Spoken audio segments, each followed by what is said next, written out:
Bien, como siempre, sus preguntas y comentarios son bienvenidos en nuestro espacio. @ en contexto piso I, @ Carlos Penaloza. Y recuerden el WhatsApp, ya varios comentarios por acá de Portuguesa, de Guárico, del estado Lara, aquí en Caracas, también en Trujillo y en Barinas. Nos han escrito por allí. Gracias a todos los que están interactuando. En este segmento vamos a darle lectura a sus mensajes, esta conversación que tenemos con Andrés Caleca. Bien, como decíamos antes de ir a la pausa, nuestro invitado lo subrayaba en la entrevista.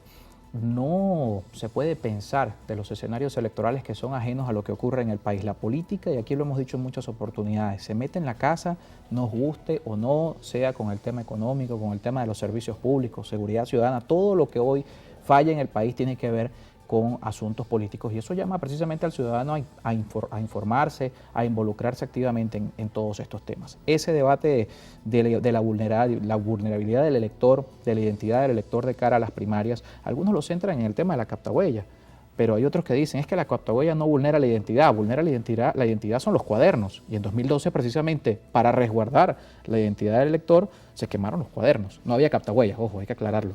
Así es. Son escenarios incomparables tal vez. Y eso es lo que tiene que aclarar la comisión de primarias en los próximos días. La utilización del captahuella, ahora incorporado al software de la máquina, a diferencia de lo que pasaba en el 2012, acuérdense que ha habido un cambio de tecnología. Correcto. En el transcurso. Se quemaron aquellas máquinas del 2012, se quemaron todas en el 2020 en el galpón del CNE, ahora son otras máquinas, otro software, que ha sido auditado, por cierto, por la oposición venezolana, particularmente de cara a las elecciones regionales del 2021. Es decir, no es que ese software no se sabe lo que es, la oposición venezolana tiene unos técnicos muy importantes, muy bien formados, aquí nadie se chupa el dedo, no crean ustedes que la oposición venezolana está desasistida de elementos de carácter tecnológico que pueden dar fe del funcionamiento o el mal funcionamiento del software electoral. Bueno, ese software, la respuesta es, el captahuella que activa la máquina en estas circunstancias preserva la identidad del elector. Si preserva la identidad del elector, yo creo que el tema está resuelto.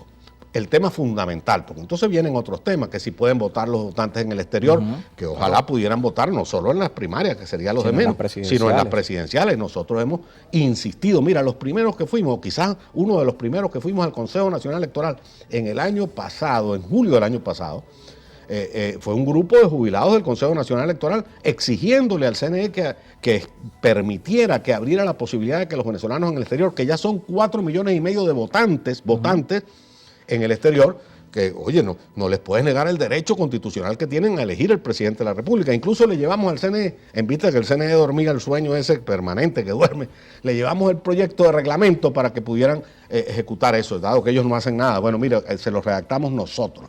Bueno, si bien eso sí, hay que luchar por ese derecho de los venezolanos en el exterior, como hay que luchar, por cierto, por el derecho de 3 millones de nuevos votantes que no se han inscrito en Venezuela y el registro electoral sigue cerrado, 2 millones de venezolanos que se han mudado y que tienen que actualizar sus datos, así como hay que luchar por todos estos derechos electorales de los venezolanos.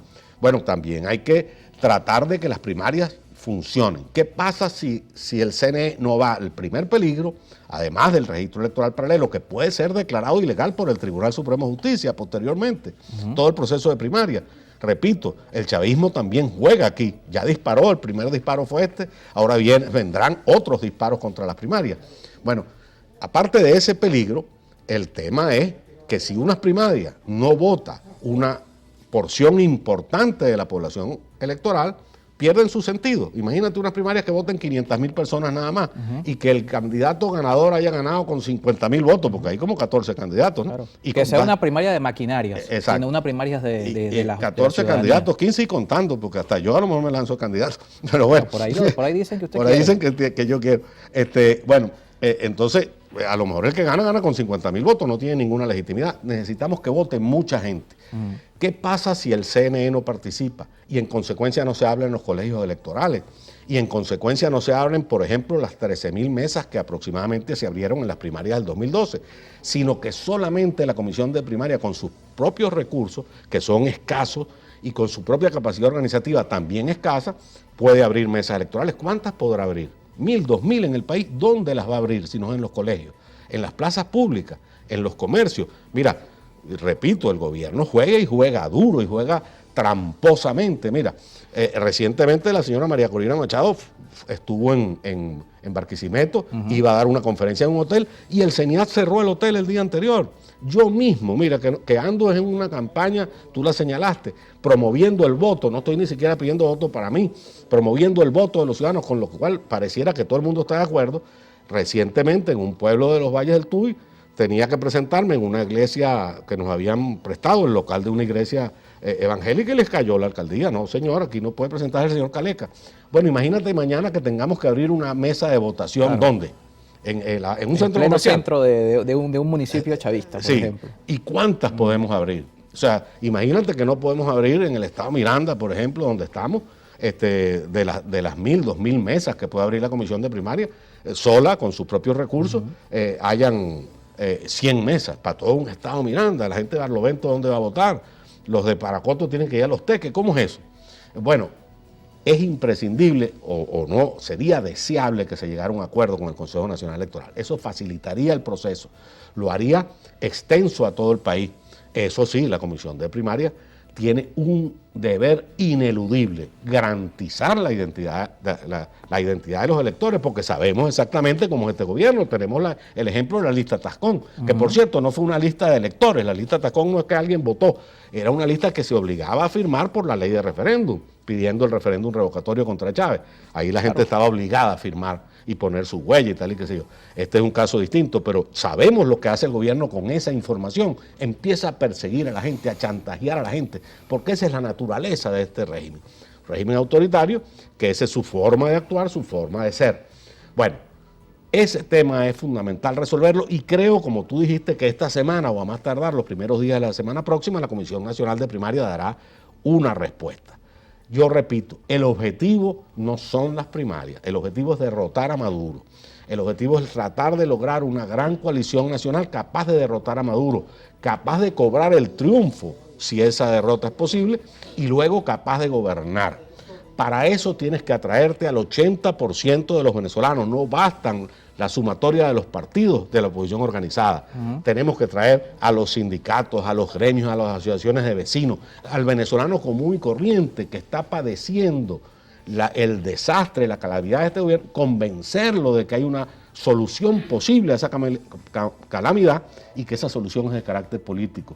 La restitución de las libertades públicas, económicas y políticas del país es básico para que Venezuela pueda de nuevo regresar a la comunidad internacional, obtener la ayuda de los organismos multilaterales que necesita y, ¿cómo te diría yo?, renacer todas las fuerzas del país que en este momento están preteridas, porque frente a un gobierno indolente que ha cerrado todas las posibilidades y las sigue cerrando de convivencia pacífica, de ejercicio honesto de la administración pública. Mira el robo gigantesco que ellos mismos han develado frente al país. Miles de millones de dólares desaparecidos. Por eso yo digo, en estos días decía yo en un Twitter, tú sabes que yo soy tuitero, ¿no? Decía un Twitter, la mejor consigna que hemos oído últimamente es la que los maestros pusieron en boga en las últimas manifestaciones públicas. No es el bloqueo, es el saqueo lo que ha pasado en Venezuela. Bueno, Venezuela no tiene solución si nosotros no salimos de este gobierno y ese es el problema central que tenemos los venezolanos. Cómo emocionar al país, cómo convencer al país, primero de una ruta, que con el voto es posible, porque ese es otro tema. La gente dice, no, esta gente no sale ni con bala ni con voto. Lo dicen ellos, no la gente, perdón, lo dice Diosdado y lo dicen ellos para desanimar a la gente. Eso es absolutamente falso. El PSUV no tiene más de 4 millones de votos en su mejor escenario, ni repartiendo plata y comprando conciencia, como lo demostró Varina, ni siquiera con todo el poder del Estado tienen más de 4 millones de votos. Bueno, la posibilidad de derrotarlos es real. Ahora necesitamos sacar 6, 7, 8 millones de votos. Y eso no lo podemos lograr sino en unidad del país, no solo unidad de los partidos y más allá de los partidos. Vamos a revisar la participación de la audiencia. ¿Qué responsabilidad tienen también los líderes políticos en todo esto? Lo responde luego de leer los comentarios que nos llegan a través de WhatsApp 0412-700-7606. Comenzamos con el Estado Carabobo. Gerardo Montoya nos escribe, el gobierno tratará de sabotear las primarias a como de lugar, lo sabemos. ¿Es su interés crear desconfianza para desalentar al elector, que en su mayoría lo tiene en contra? ¿No cree usted que se debe elaborar una estrategia para estimular el voto y la confianza del elector? Claro que sí. Claro que sí, el gobierno, fíjate tú, coincido plenamente con nuestro televidente. Lo dijimos, el gobierno va a hacer lo posible para que las primarias fracasen, porque lo peor que les puede ocurrir a un gobierno, mira, este gobierno tiene las armas de la República, este gobierno tiene lo poco que queda del erario y lo usa, lo que no tienen son votos, no tienen más de 3,5 millones, 4 millones de votos. De manera que unas primarias exitosas les aterrorizan, harán lo posible por impedirla, legalmente, entre comillas, ¿no? Utilizando el poder del Tribunal Supremo de Justicia, lo que sea. El deber nuestro es cohesionarnos en defensa de este proceso, cohesionarnos en defensa de esa Comisión Nacional de Primarias, que creo que está bien integrada. Creo que el país reconoce que esa Comisión Nacional de Primarias, en ella están venezolanos de excepción que merecen nuestra confianza. Ojalá no se equivoquen. Nuestro deseo y nuestro llamado es a que cumplan el papel, logren llevarnos a unas primarias exitosas, para lo cual, por supuesto, es un punto esencial que preserven la identidad de los electores, por supuesto, y eso lo saben ellos, ¿no? Edgar Gutiérrez nos escribe desde Ciudad Ojeda, en el estado Zulia: luchen por que voten los venezolanos que están en el extranjero, los que están inscritos y los que no han podido cambiar su residencia. Nosotros los ciudadanos tenemos derecho constitucional y queremos ir con un solo candidato. Así es. También en el estado Sucre, desde Manicuare, nos escribe Ángel Núñez: saludos, amigo Andrés Caleca. ¿Usted cree que estos señores que están en el CNE son confiables? ¿Usted no cree que el gobierno tendrá que ver con algunos candidatos mezclados, además, en la mesa de la unidad? Dos preguntas allí. Yo no confío en los integrantes del Consejo Nacional Electoral por una razón muy sencilla. Ni en Enrique Márquez, ni en Roberto Picón. Bueno, sí, pero me refiero a que el Consejo Nacional Electoral tiene una mayoría del gobierno. En primer lugar, eso es absolutamente inconstitucional. La Constitución de la República de Venezuela, esta de chavista, esa que dicen la Constitución de Chávez ellos mismos, dice claramente que los 5 miembros del Consejo Nacional Electoral tienen que ser unos ciudadanos independientes de toda militancia política. Estos nunca han cumplido esa Constitución, nunca, ni desde el día 1. Yo era presidente del Consejo Nacional en el año 1999, cuando el 15 de diciembre se apoyó esta Constitución. Bueno, 15 días después, el 1 de enero, nos sacaron a nosotros, que éramos independientes del Consejo Nacional Electoral, y nombraron un CNE totalmente chavista, que fue aquel que después puso el desastre del 28, que no hicieron ninguna elecciones. Desde entonces, con muy pocas excepciones, se ha violado la Constitución. Yo lo que digo es, no esperes del CNE que defienda tus votos, no esperes de este gobierno y del Estado venezolano manejado por esta gente, no esperes nada. Defiende tú tus derechos. La manera de defender tu voto no está en que el CNE te los cuide, está en que los cuides tú. Y para cuidarlo tú necesitamos 160,000 testigos en las mesas electorales, en las elecciones nacionales. Y eso es un deber de los ciudadanos, no del gobierno. El gobierno no va a cuidar nuestros votos, nunca lo ha hecho. Ese Consejo Nacional Electoral, no solo que de sus 5 miembros, 3 son del gobierno, sino que la burocracia del Consejo Nacional Electoral en todos los niveles, hoy en día es puro chavista. Eso es un ministerio del gobierno.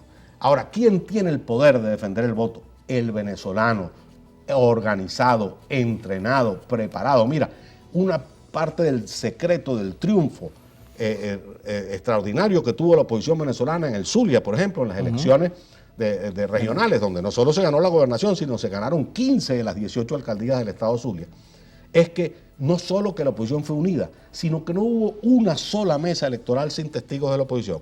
No hubo un solo centro electoral que no tuviera alrededor a la oposición organizada para evitar cualquier atropello contra un miembro de mesa, porque hay que localizar, 160,000 testigos de mesa, hay que entrenarlos, hay que atenderlos, hay que trasladarlos el día de las elecciones y no podemos dejarlos solos, porque la trampa no está en la máquina ni en la transmisión de los datos, la trampa está en las mesas donde no hay testigos de la oposición y donde solo representantes del chavismo terminan votando por los que no votaron, en el cuaderno electoral vacío. Y si nosotros tenemos las actas en la mano y tenemos una victoria rutilante en el 2024, no hay fuerza política, ni militar, ni bayoneta que pueda con un pueblo en la calle con las pruebas de su triunfo. De manera que no esperes que te reconozcan nada, eso está en nuestras manos. Bien, Gerardo Peña, y con esto finalizamos desde Altamira de Cáceres, en el estado de Barinas. Caramba. Para el señor Caleca, ¿qué credibilidad tiene el actual CNE y su participación en las primarias con Captahuella? Bueno, ya lo respondió. Vamos a pasar a otro comentario para aprovechar el tiempo. Argenis Betancourt, desde Monte Carmelo, en el estado de Trujillo. La oposición debería dar una demostración de verdadero sentimiento de cambio y dejar de lado lo personal. Seleccionar un solo candidato presidencial por consenso. De las primarias no va a salir un candidato y eso es lo que quiere el gobierno. Al parecer muchos de la oposición también. Déjense de estar jugando doble y pónganse de acuerdo por el bien de todos los venezolanos. De acuerdo, porque la unión de la oposición venezolana en este momento, o dicho en negativo, la desunión en este momento es una inmoralidad. Es una inmoralidad. No solo es un error político, es una inmoralidad. El país vive una tragedia tan grande que nosotros, los que no apoyamos a los culpables de esta tragedia, estamos obligados, moral, históricamente, a unirnos para salir de esto. Después resolveremos nuestra diferencia en un país que renazca. Pero el país está muriendo, pero está muriendo porque están muriendo sus habitantes. ¿Un país quién es? La gente. Recuerdo siempre una canción de Ali Primera, que a esta gente les gusta tanto Ali Primera, pero se les olvidó ya Ali Primera. La patria es el hombre. La patria es el ser humano. Y se nos está muriendo la gente de mengua en los hospitales, de hambre, de emigración en el Darién. ¿Qué país es ese? O sea, ¿y qué sentido tiene que no logremos la unidad frente a esa tragedia? No unirse frente a la tragedia venezolana es una inmoralidad en este momento. Claro, y esa era la pregunta de la responsabilidad de los políticos, porque hoy estamos viendo es una pelea de micrófonos con este tema, mientras por supuesto la Comisión Nacional de Primarias hace su trabajo, pero los políticos están, si es con el CNE yo no voy, o si es con el CNE tiene que ser con el CNE, y se pueden crear heridas que después... Sí, sobre todo, tú lo has dicho, una pelea de micrófono absolutamente insólita. Es decir, porque el tema es que los demócratas no actuamos como el chavismo nadie opina, y el que opina lo votan. Fíjate que parece que votaron ya a una gente que le dijo no a Maduro ayer cuando el 1 de mayo. Aprobado por el pueblo, y el pueblo está diciendo que no. Bueno, farsante, ¿no? Pero bueno, a esa pobre gente parece que la han votado, que eran unos empleados, no estoy seguro, pero es lo que he leído. Bueno, nosotros no somos así, nosotros somos unos demócratas que discutimos y tenemos diferencias. Oye, pero canaliza las diferencias. El chavismo, frente a su peor crisis en la historia, se enroca en sí mismo, se encierra, se protege, como las viejas legiones fascistas romanas. Bueno, y nosotros nos caemos a palo en público. Oye, un poquito de sensatez, no nos iría mal, ponernos de acuerdo en lo esencial. Mira, a veces provoca decirle a los dirigentes políticos, como en las escuelas, que lo decían a nosotros, peleando, bueno, se encierran en ese cuarto y hasta que no salgan y no se pongan de acuerdo, no salen de ahí. Le quitan la comida y el agua y todo. Bueno, algún día tenemos que ponernos de acuerdo todos para caminar y remar en una sola dirección, porque Venezuela no puede vivir 6 años más en una tragedia de esta naturaleza. Muchísimas gracias por acompañarnos esta tarde. Andrés Caleca con nosotros. Hacemos una pausa y al regreso hablamos del tema salarial. Estará con nosotros en estudio Mauro Zambrano, del Sindicato de Trabajadores de Hospitales y Clínicas. Vamos a ver qué opina el sector salud sobre los anuncios económicos de esta semana.